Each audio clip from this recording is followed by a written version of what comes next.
Today I'm going to show you how to make an apple and goat cheese bruschetta.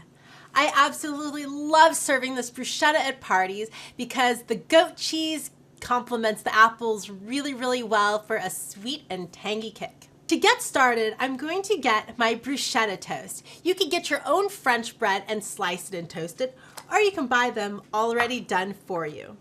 For each bruschetta, I'm going to give it a generous spread of goat cheese. I love using goat cheese because it's really healthy for you.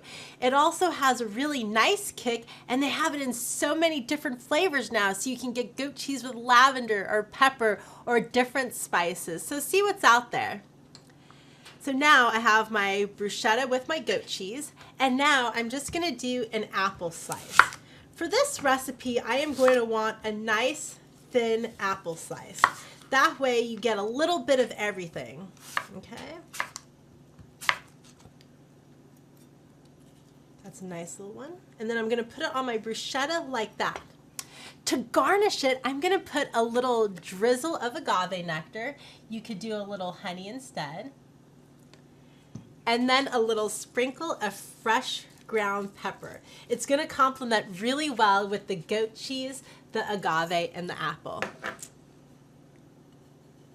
This is Mariko showing you how to make bruschetta with apple and goat cheese. Enjoy!